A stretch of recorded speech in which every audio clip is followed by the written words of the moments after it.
And hello, everybody. Ben here, and today, for this live stream, I'm going to wait for a second before I actually get into it. I just want to make sure I have some people who are actually, watching, because, oh, actually, there's a way I can do this. If I go to here, I believe I am still. There we go. This should, in theory, allow me to view live chat or not. Yeah, or not. Maybe. I don't know. I'll see. Yeah, okay. We're just going to do it the way I've always done it, which is to open up YouTube on my phone and have chat on my phone. That's the easy way to do it. There we go. So, anyway, yeah, we're going to be looking at a few proposed states of the United States today. But before I get into that, I wanted to talk about some things that are going to go through. Probably go through. It's still early and I haven't had coffee yet. I think that's going to change once I finish this live stream. Hey, how's it going? So the first thing that I wanted to say is that for live streaming, I'm probably going to start earlier from now on at about 10. Yeah, good morning to you as well. Yeah, 10 Eastern, and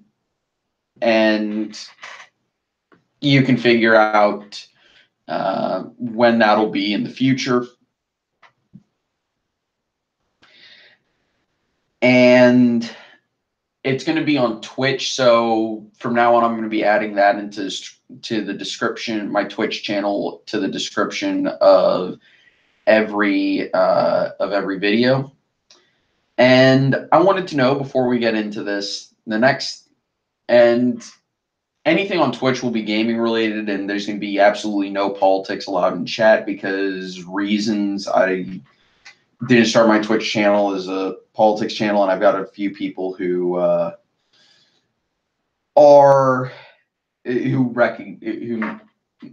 don't realize I have a YouTube page that is politics related, so that would be a little shocking to them. But anyway, the next thing I'm considering is getting a Patreon page. But hey, JJ. But I'm not sure if I should, or if people would actually donate to that. Just let me know in the comments if you think that's a good idea. And of course, I'm going to give benefits, because if I do set that up, and if anybody actually contributes, because I think it's wrong not to give any sort of benefits. It won't be anything like early access to videos or anything. It'd be more like you get to contribute to the content of what I'm producing, as in y'all get to suggest elections or in-depth analysis of something, or just something from history or whatever. And that'll be determined by, how much would be contributed. So if you're okay with me setting up a Patreon, go ahead and let me know. That'd be great for you guys to let me know. But anyway, let's actually get into what we're supposed to be covering, which is proposed states of the United States. And the first one is the state of Jefferson, which, here's a map of some of the proposed area. It is a proposal of many, many counties in both Northern California and southwestern Oregon. And it really depends. Sometimes these counties are added into the proposal as well. Movements existed for the better part of a century, and Northern California with Northern California and Southern Oregon feeling that the other parts of the state control their politics. For example, this region of Oregon, and I would assume this region as well, don't like the fact that Portland really has most of the control over state politics, and this part of California isn't too fond of the Bay Area controlling their politics. So how strong of a reason does this region, the proposed state of Jefferson, have? Well, they have massive political differences, as well as the concern that their interests aren't properly represented in their state governments. And that's a very good reason. But you also have to weigh into the fact that these regions, these counties, are mostly rural and conservative compared to the heavily liberal and urban capitals that they are beholden to. The current modern proposal only includes California counties, and 21 have either sent a declaration or approved to send a declaration to the state of California. The population in these counties was, as of 2010, 1.7 million, and this would either grant 2 or 3 congressional districts.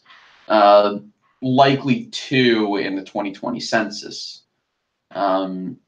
If the Oregon counties are included, the population is 2.3 million, yielding 3 or 4 districts. And I'm not sure which would be more likely. So how would they vote, and how fleshed out is this proposal? Well, to put it lightly, this area would vote Republican. In the proposed area, only 4 counties voted for Clinton in 2016. And that was lightly voting for Clinton.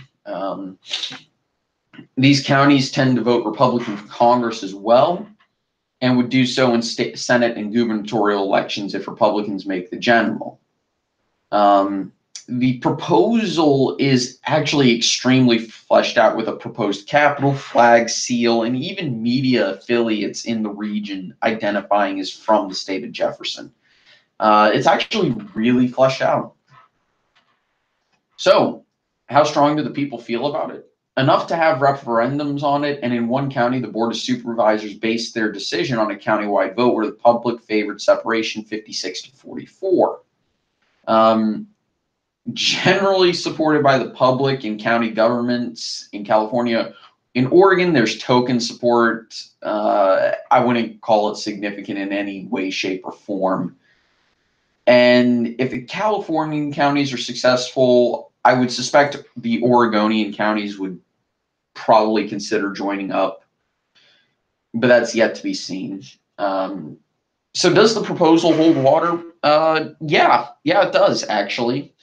I actually think it has a rather high chance of becoming a state, depending on what California does. If California attempts to secede, I think it's reasonable to say that they will become a state. And even without secession, the proposal makes sense. The only question is, would Democrats in Congress approve of this? A state that would likely send 3 Republican representatives and 2 Republican senators reliably to Capitol Hill, as well as almost always giving their votes to Republican in presidential elections? I highly doubt it. It would take admitting a similarly sized Democrat-leaning state alongside it, most likely Puerto Rico, or splitting a Democrat area of a Republican state. Maybe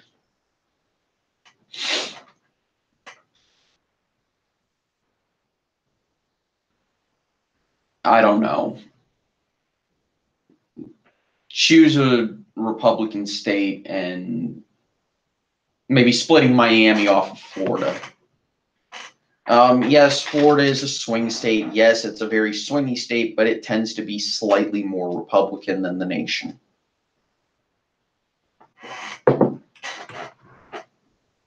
Superior. There's no flag for the state of Superior. And this is a proposed map.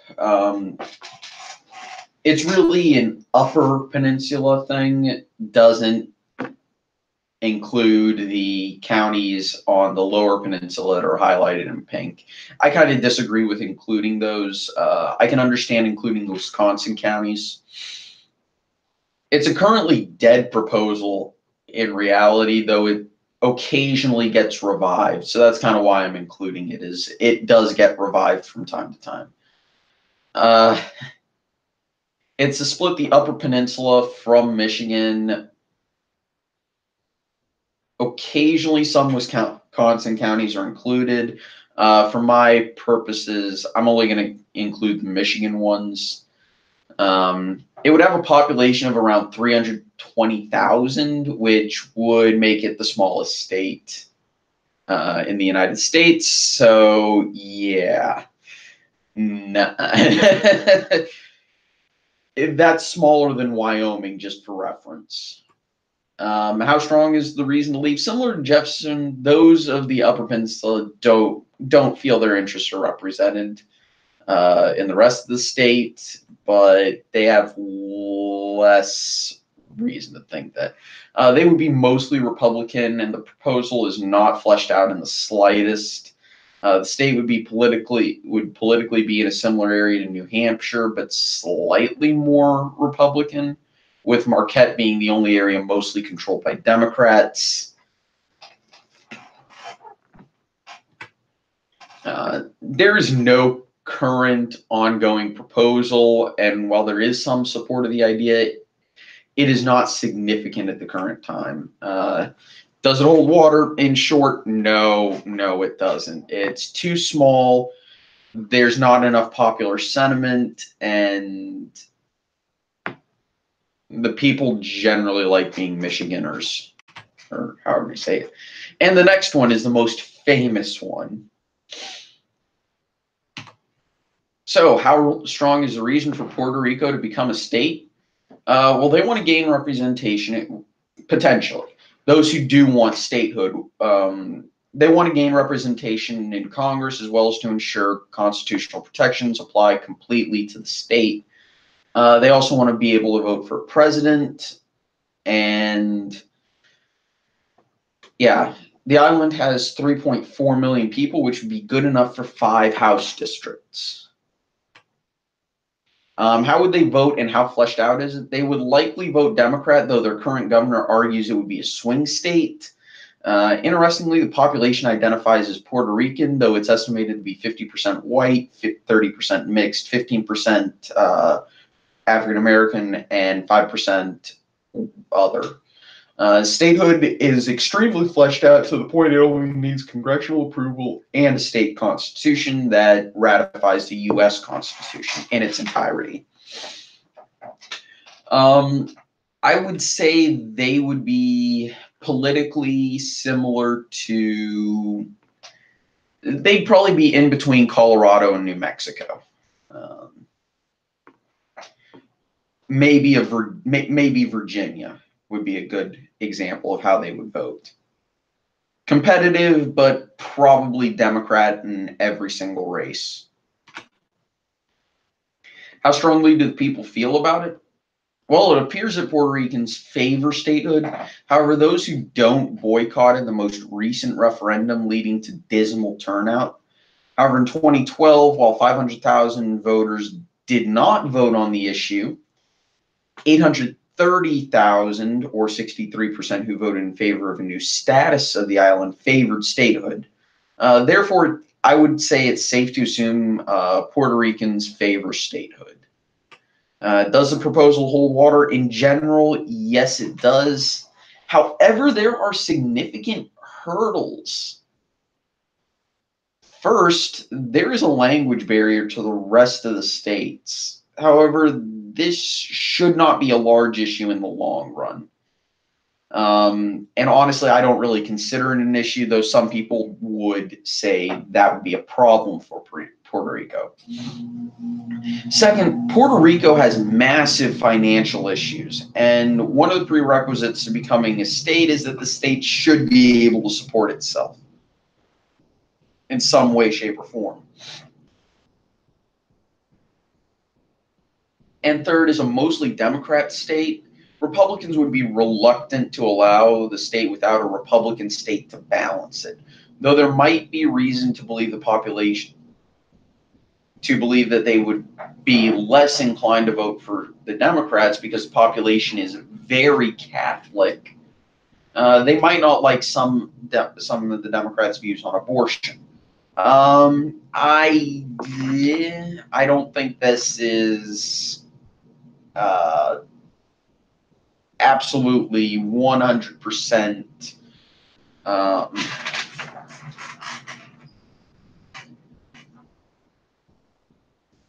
I don't know how much that actually would matter, but you never know. So, if my guess is correct, the congressional Republicans would be very tempted to admit a Republican state along with Puerto Rico. And that could be where Jefferson gets in. So I would almost consider Puerto Rican statehood to be conditional on the state of Jefferson getting through. So instead of having 51 states, it'd be jumping straight up to 52. I think this is reasonable. However, that would create some issues in the Electoral College. And let's assume this happens by 2020, right? So I'm going to pull this up. Let's assume this happens by 2020. Would Trump win a gubernatorial election in West Virginia? I think so, considering his popularity there. I'm just going to do a little quick estimation. So using this map, just to make it easy on us, I'm going to go ahead and remove this and just have Maine be all blue just to make it easy on us. What I'm going to do is California has 53 congressional districts. They would likely lose 2, and Oregon would likely lose 1. So California would only have 53 electoral votes. Jefferson would have, I'm going to say, 3 congressional districts, good for 5 electoral votes. Oregon in this would have 6 congressional districts, -1 would be 5. So they would remain at 7 electoral votes. And Puerto Rico would get 5 congressional districts or 7 electoral votes. Okay? No, I'm not using a calculator. Yeah, I totally am using a calculator. Give me just a second. Check the chat. Okay. Back to the calculator. So we know that Congress is locked in at 435 congressional districts. Minus 51 minus 3 minus 5 minus 5 And then we have to start going through states that wouldn't change and states that would.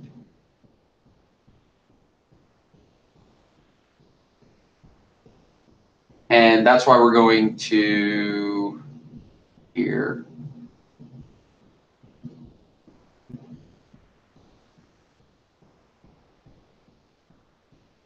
Nope, that was not what I was looking for.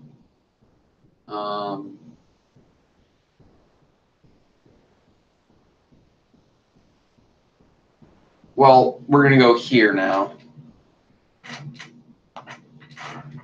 just to see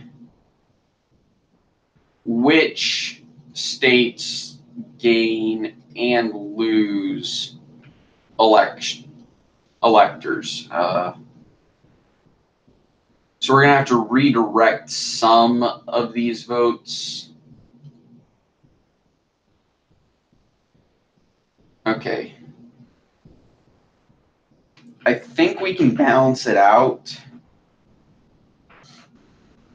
if we direct Rhode Island and West Virginia's vote, as well as a Texas vote.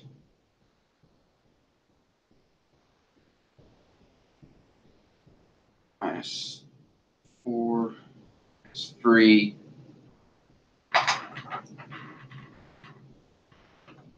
And just to keep track of states that I've covered, I'm going to take them off of this map. Okay, so that's where those votes come from. Then to get the, okay, so Jefferson's votes are accounted for.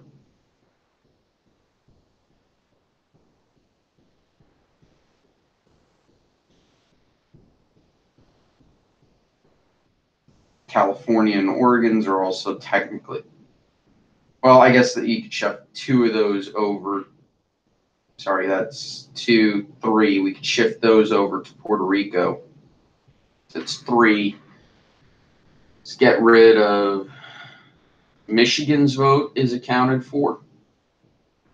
We'll take that off from Minnesota, so that way that vote is accounted for.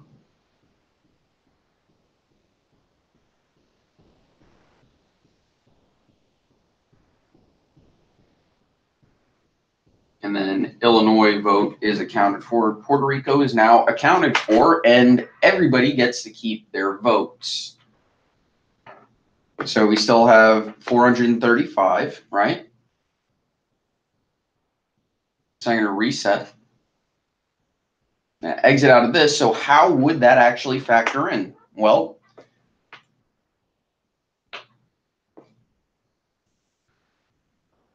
Jefferson would, I'm going to assume it's going to vote Republican. And I'm going to assume that votes Republican. I'm assuming Puerto Rico votes Democrat. Oregon will vote Democrat, and California obviously votes Democrat, right? So means that 53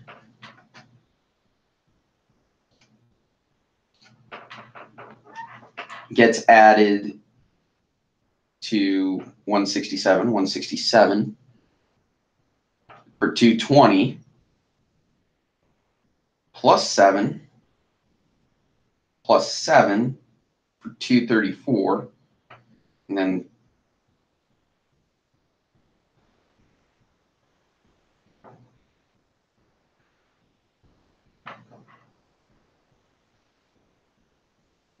$313 because we've added 4 senators.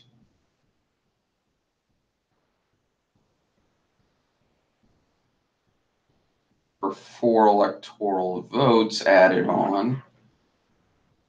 I'm having extra votes somewhere.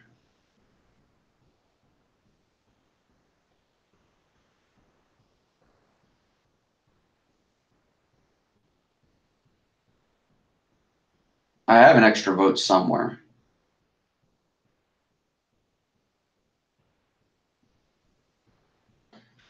So it should be 312. But yeah, no, Puerto Rico would definitely, if we added 2 states, Puerto Rico and Jefferson, it would, I think it would benefit the Republicans more. That's for sure. Yeah,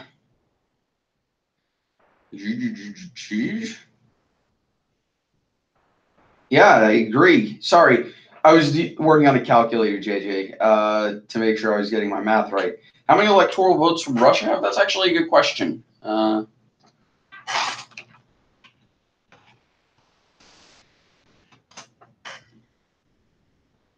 Okay, 144 million.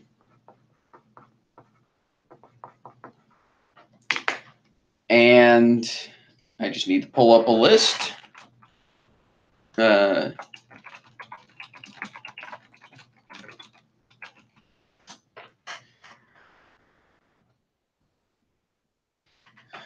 Okay.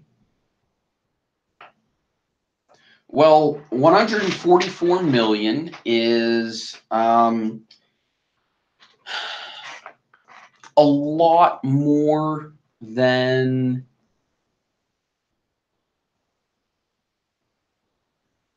it's about 4 times the population of California. So if we were ignoring all the math that would be necessary to make that work, they get 200 electoral votes.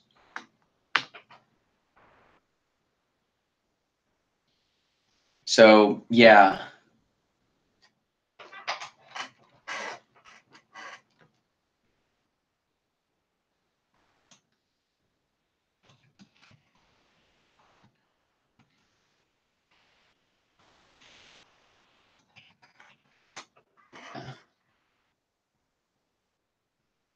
So, yeah, this is one proposed.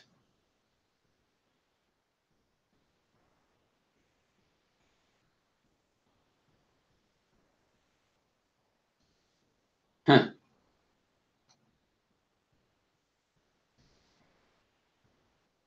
That is not it.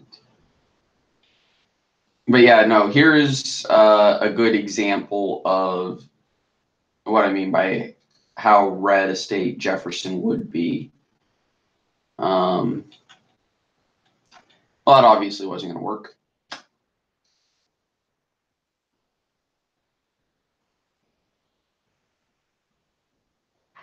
But yeah, no, this is actually a fairly fleshed out. Yeah, see, there's even a website for it. Let's actually go ahead and look at this, just because why not, right? Mm-hmm.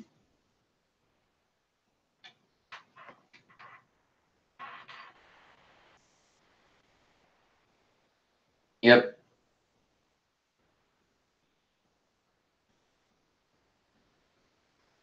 Mm-hmm. Oh, wow.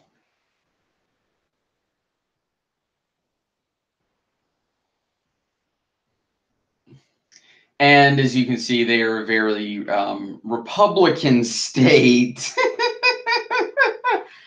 Yeah.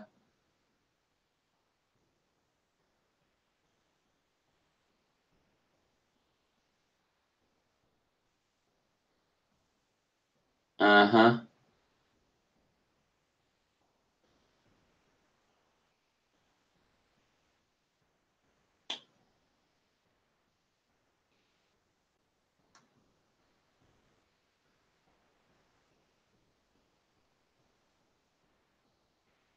Yeah. But this should go to show you that they actually honestly, yeah.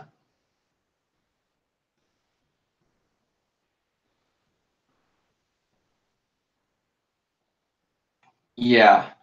This should tell you everything you need to know. Now let's actually go look at some other stuff, and let's talk about one of the Senate races that just had something new, and I'll flesh this out a little bit more when I talk about it tomorrow. Now, Now, this is all polls, but that includes polls of adults, which all adults, you're going to get less approval. And if we only look at likely and registered voters, you're going to get more approval. But this one is a lot more accurate, and this is the one that matters. He's been doing well in this. There was a time when he hit 44 a little bit ago, yeah. And disapproval almost dropped. But this is, if we look at 43.1, you know, this isn't that far below Bill Clinton, you know, who did get reelected.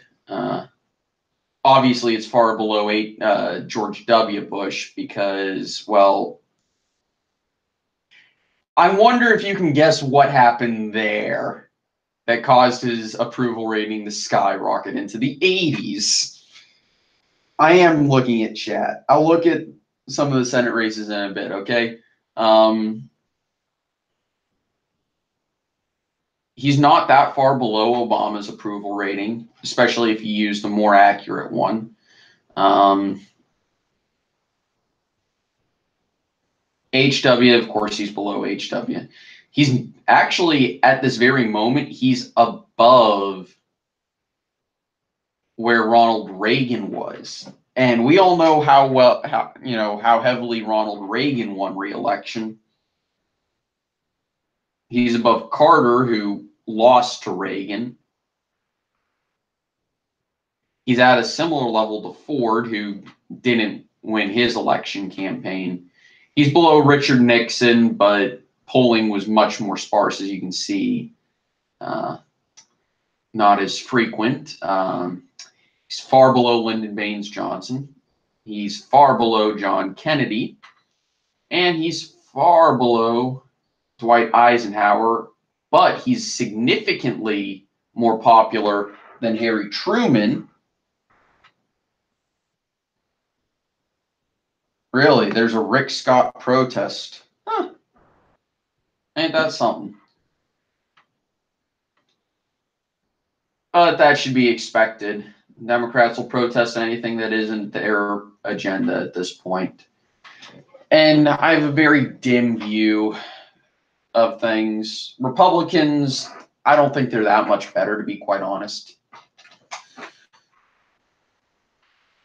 But yeah, and we all know Harry Truman won re-election. So yeah, I don't think approval rating is what's going to drag Trump down. He's got more than enough to be reelected if he knows how to campaign. And after 2016, I think he does know how to campaign. And Democrats are probably going to take back the House. This is just the generic ballot. Let's go to the Senate elections, and I'll talk about this for a little bit, and then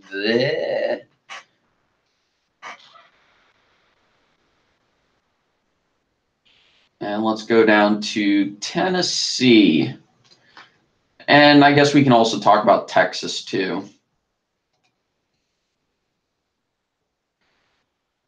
And I'll talk more in depth about this when I cover the election, the Senate elections tomorrow. But let's go up to the primaries because they happened on Thursday, which is really strange, but whatever.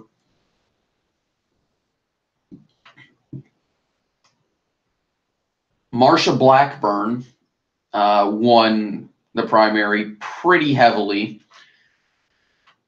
And her primary vote total almost doubles Phil Bredesen's primary vote total. But you're going to say that doesn't matter. What is the total? Well, the total votes in the primary were 725,000 for Marsha Blackburn for the Republicans, they had 725,000 compared to 380,000 for the Democrats. And that should tell you something, because I'm going to go back and we're going to look at the 2012 Senate elections. And yes, Republican turnout was increased. So was Democrat turnout.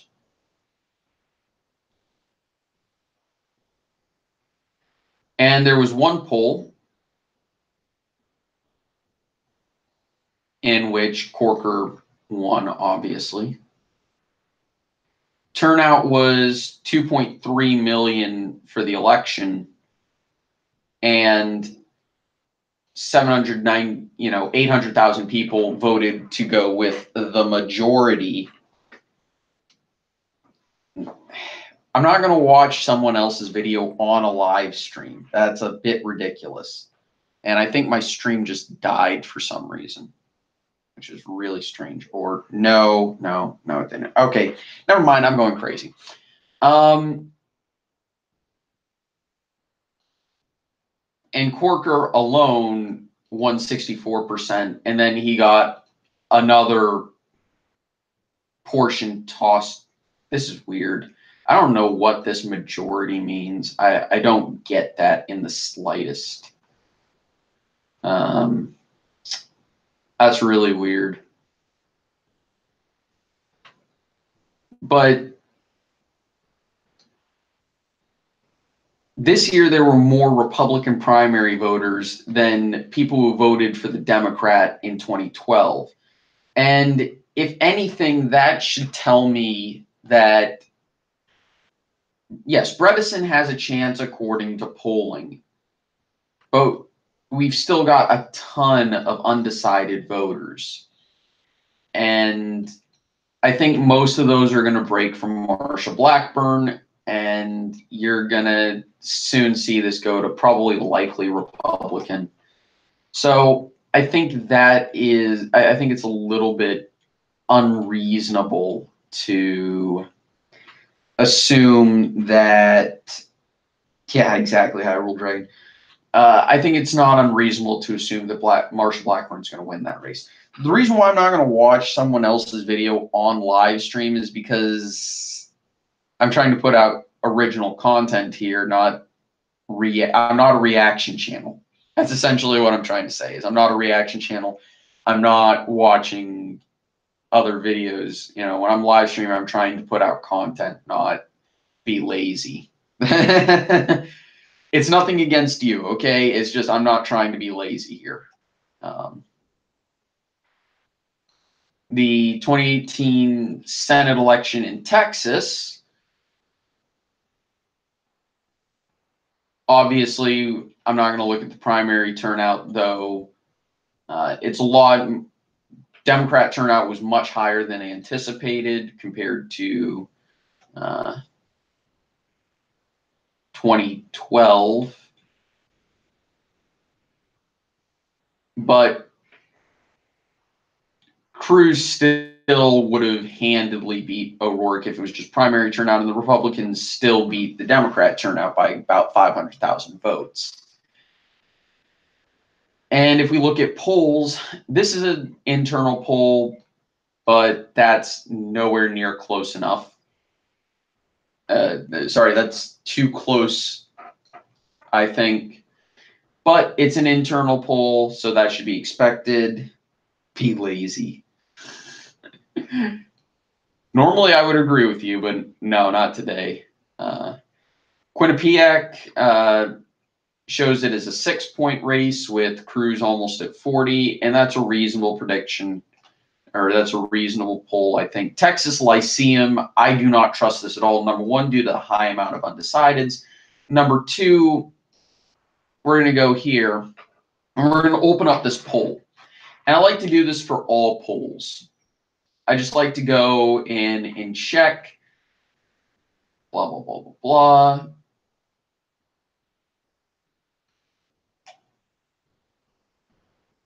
Yep, okay. I just want to look at the questions. Are you registered to vote in Texas? Blah, blah, blah, blah,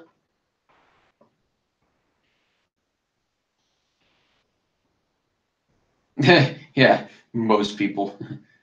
Thinking about the country, do you think things are moving in the right direction or the wrong track? Well, most people are going to say in the wrong direction.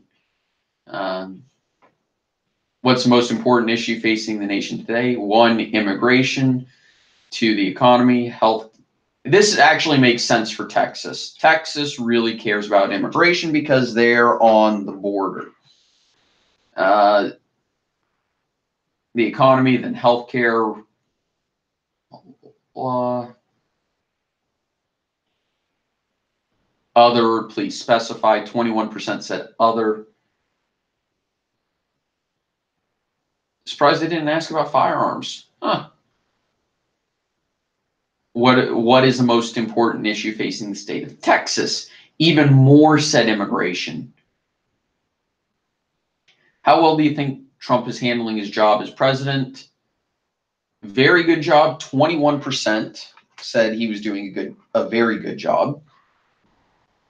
And then 23 said he was doing a somewhat good job, which that totals to 44.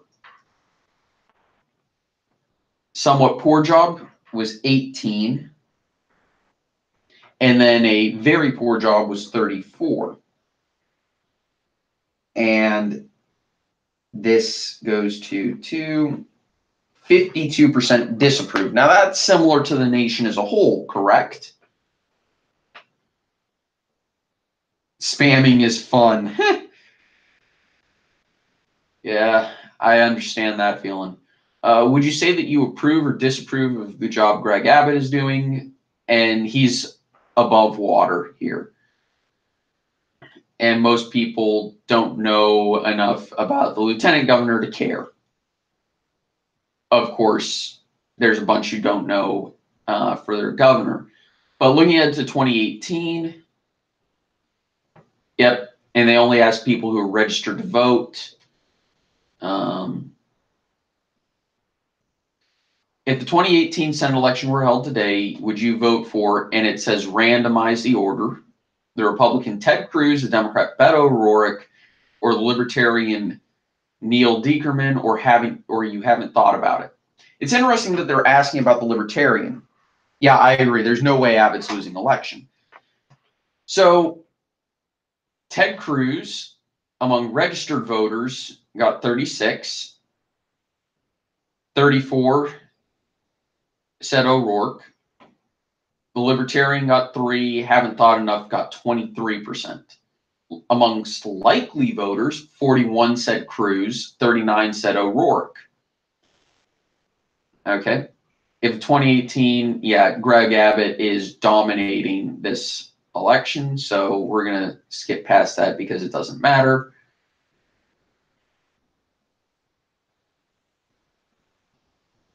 And then, of course, Attorney General. Some personal economic perceptions. They say, do you think the country is better off, worse off, or about the same compared to a year ago? Most people say better off or about the same. And this should tell you something, because when you see these people ask, why are libertarians even included in polls like this? Because of 2016. Trust me, before 2016, they were never included. I think it's all because of Trump. So I guess us libertarians can thank Trump, which is really weird. So now thinking about the family's economic situation, would you say better off, worse off, or about the same? 31% said better off, 49% said about the same. So that's okay. Do you think Texas's economy is better off, worse off, or the same? 63% said better off. Looking ahead to the future, do you think your children will be better off, worse off, or about the same economically? Almost most said better off, okay? Yet, that's really weird because when you go up, where is it? Most people said the nation is on the wrong track. Yet, if you look at their personal economic perceptions, it seems they think the country is in the right direction economically. Isn't that weird?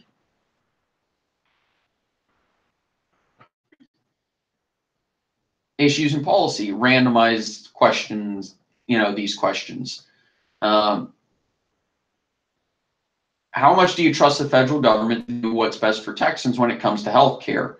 Not at all, and not very much dominate. So, yeah. How much do you trust the state government to do what's best for Texans when it comes to health care? No one trusts the government.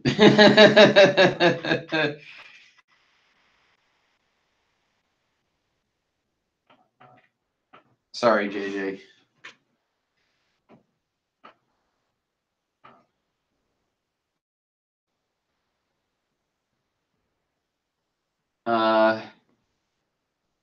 most people disapprove of the way Republicans in Congress are handling health care.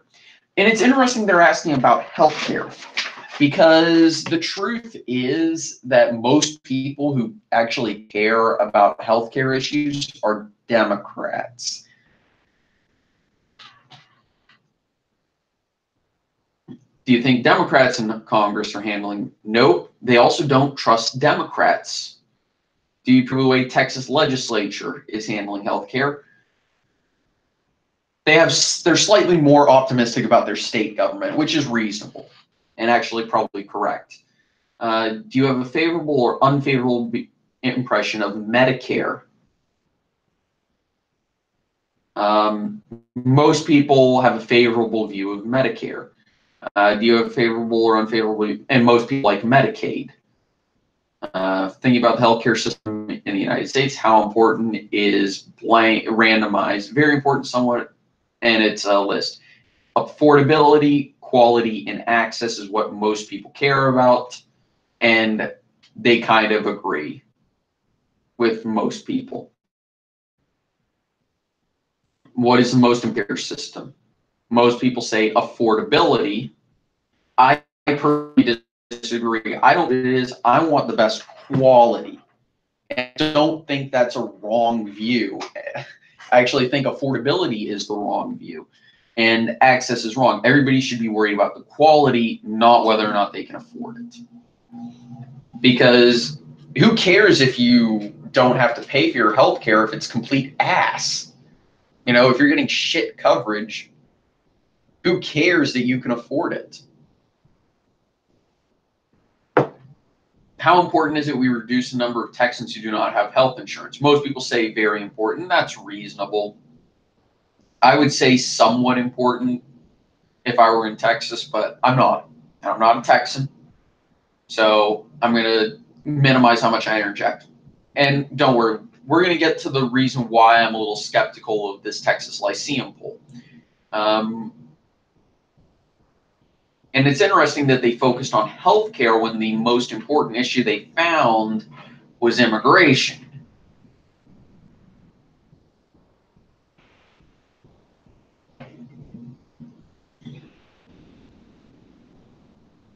%11 said they didn't care. Now it's interesting that they got most responding that they got more people responding that they wanted single payer rather than a mix. This is why I'm skeptical of this poll, because I've lived in Texas before. I know plenty of Texans. This is not an accurate representation of their opinion. In addition, they got it via a really bad method of polling.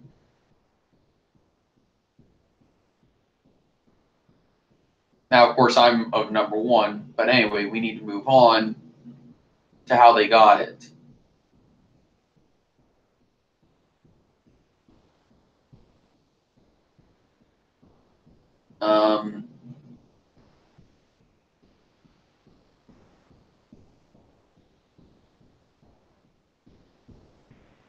And most people have employer provided, a good amount individually pay for it, a decent amount having government health insurance, and do not have health insurance as decent compared to 20.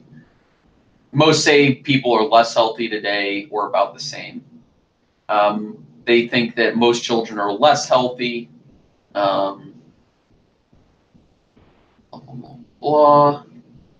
Okay, so let's look at the demographics, and this is why I'm skeptical. They didn't try to match the voting demographics of Texas. 23%, 27%, 33%.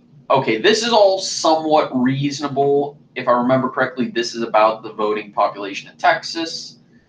I think they overestimated the never married and the currently married. I think they overestimated this and underestimated the married population, but you know, I don't think it's significant enough.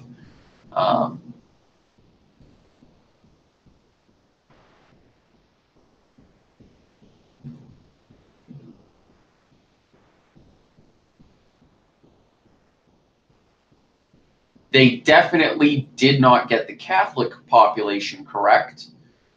Texas is very Catholic, especially in the southern part of the state. Seems like they were using a U.S. demographic rather than a Texas demographic.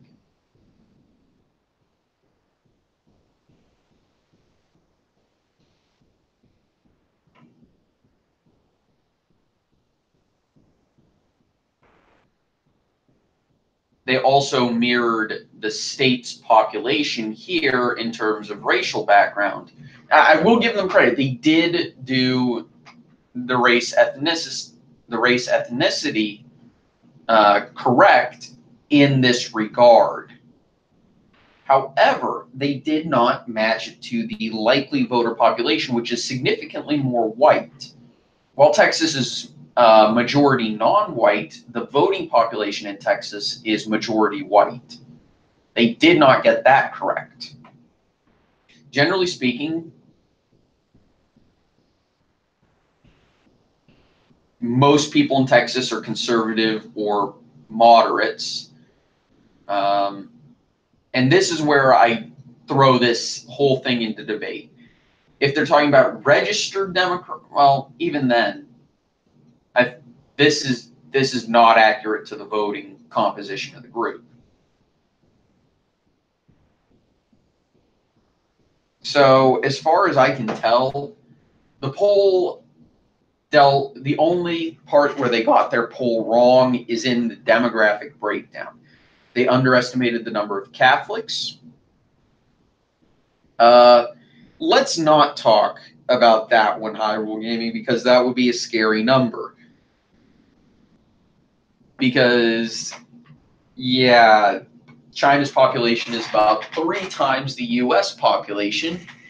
And if there's 538 electoral votes in the United States, multiply that by 3, so about 1,500.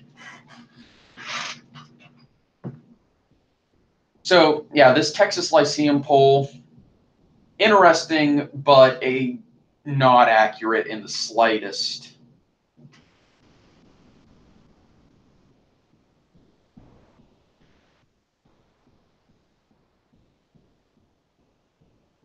And that's actually a new poll, but that's also. And if we look at the Quinnipiac one, that shows a more reasonable, not a 2% gap.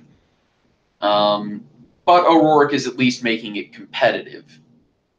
Anyway, guys, I am going to I'm going to call it a good live stream for today. As I mentioned at the start of the stream, next Sunday at around 10 a.m., I'm going to be live streaming on Twitch, and we're going to be playing a game because I don't want to do too many political live streams. The only rule I'm going to have on Twitch is no politics in the chat. We're just going to have we're just going to have some fun. And throughout the week, I want you guys to take a guess as to which game I'm going to be playing on Twitch. And also, just let me know if you guys would be open to the idea of me setting up a Patreon. And I'm also going to check out on JJ Holmes' channel. I'm going to go ahead and check out that video he was advertising. I go ahead and do that too. But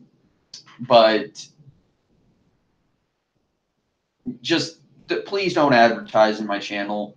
Like, I'll look at your channel anyway. And if I do set up a Patreon, I'll of course thank you by name in the description of the video, and I also will